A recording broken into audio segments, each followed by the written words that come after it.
Assalamualaikum warahmatullahi wabarakatuh.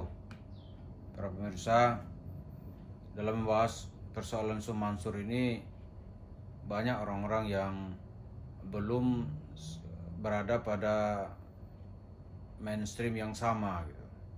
Malah ada yang mengatakan kepada saya, Ustaz, itu tabayun dong. Tabayun itu artinya klarifikasi. Klarifikasi dong ke Mansur, benar nggak dia melakukan itu? Sambil sang teman-teman ini bisa ada juga yang ustadz, ada yang kayak mensetir satu ayat dari firman Allah dalam surat Al-Hujurat ayat 6. Bunyinya begini, A'udzubillahi minasyaitonirrajim, bismillahirrahmanirrahim. Ya ayyuhalladzina amanu in ja'akum fasikum binaba'in fatabayyanu antusibu qauman bijahalatin fatusbihu ala ma fa'altum nadimin.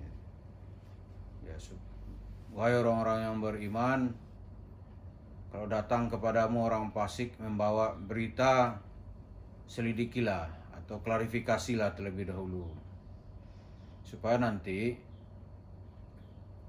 ya jangan ada orang yang merasa dirugikan. Itulah bunyi maksud ayat itu, akibat salah-salah dalam bertindak. Nanti kalian menyesal. Saya bilang tabayun itu, ya tabayun tadi kita sebut artinya klarifikasi.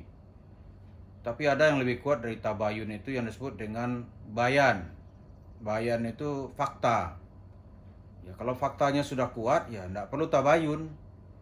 Misalnya nih, seorang polisi melihat ini ada perampokan di jalan. Pekerjaan perampokan itu adalah bayan, fakta.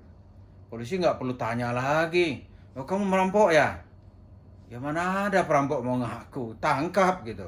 Kalau dia melawan, polisi biasanya menembak atau dilumpuhkan.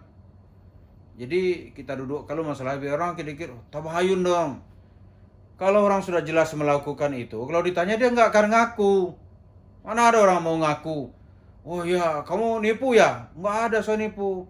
Kamu mencuri ya? Nggak ada. Tapi kalau udah ada buktinya, polisi bilang, ini apa ini? Ini itu namanya fakta gitu. Jadi, tidak perlu ada tabayun kalau faktanya sudah kuat dan sudah jelas gitu. Nah, yang dilakukan oleh Mansurnya, apa perlu kita tabayun? Tabayun itu menyelidiki fakta-faktanya saja. Kalau fakta-fakta itu benar, ya itu adalah bayan yang paling kuat. Dan kalau udah jelas nih, dari buku-bukunya, dari ucapannya, dari saksi-saksi, dari perilakunya, itu sudah fakta yang paling kuat. Tinggal membuktikan fakta itu. Jadi nggak perlu orang tabayun dong. Gimana mau tabayun? Kalau tanya saya, Anda mencuri ya? Tak ada orang ngaku di dunia ini. Kalau ditanya Anda mencuri, kalau ngaku pencuri, ya penjara tuh udah penuh, polisi kerjanya udah selesai. Misalnya korupsi nih, dia melakukan korupsi, Anda koruptor ya?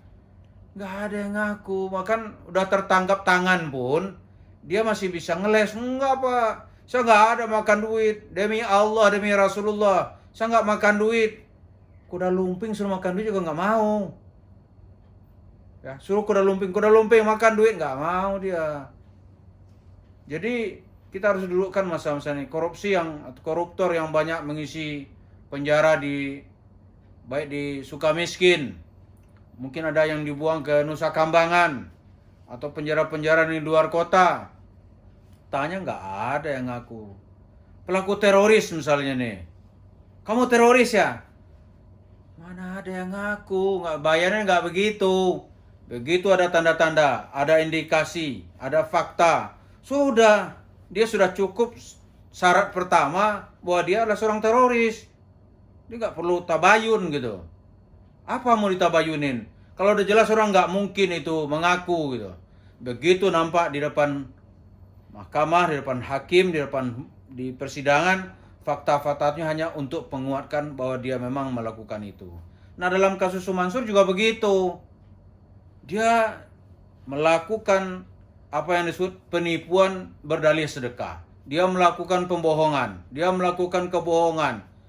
Udah nggak perlu diklarifikasi. Misalnya nih, seperti dalam video yang lalu kita buat, saya sanggup naik pesawat 1000 kali dalam setahun. Itu cara menjabarkannya bagaimana? Dia katanya punya pesantren, rumah tahfiz 9.000. Itu nggak perlu kita tanya profesor itu pasti bohong. Kalau satu hari saja satu misalnya nih, dia membangun rumah tahfiz, itu butuh waktu 30 tahun lebih. Berarti umurnya berapa baru sekarang? Ini salah satu contoh. Jadi logika itu adalah alat untuk menilai sebuah peristiwa benar atau tidak. Nah, yang dilakukan oleh Yusuf Mansur, kita pakai akal dulu deh. Dia bercerita, wah saya punya kesaktian. Itu dengan bersedekah 40 hari, uang akan bertambah 10 kali lipat. Itu dengan akal saya pasti makan, nggak benar itu. Mana ada. Kalau itu benar terjadi, maka bumi ini sudah gagal program Tuhan di muka bumi. Karena Tuhan membuat program di muka bumi ini harus berdasarkan rasionalitas. Indonesia mau merdeka misalnya, dia sedekah, nggak akan merdeka. Bersedekah orang desa Amerika biar 40 hari Indonesia merdeka, nggak akan. Jadi kita perlu beragama itu memakai akal. Lebih 60 kali Allah bicara, afala ta'qilun. Kenapa kamu nggak memakai akalmu?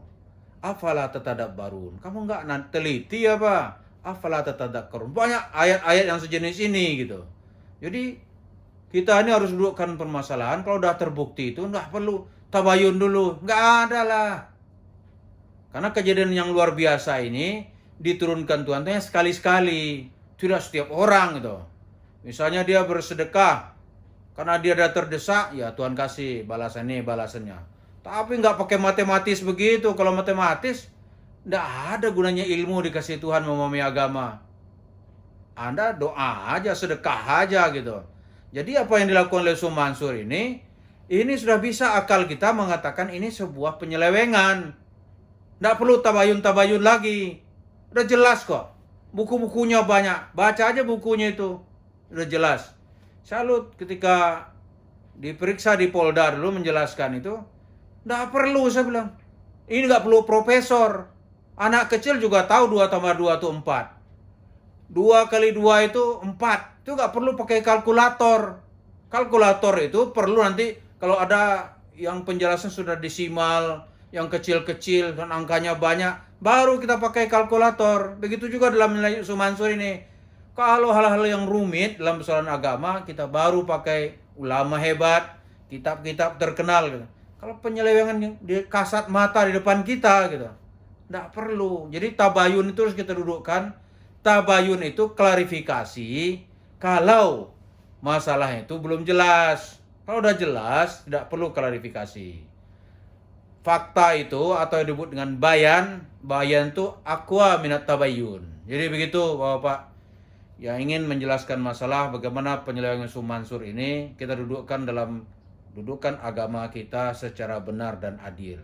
Terima kasih. Assalamualaikum warahmatullahi wabarakatuh.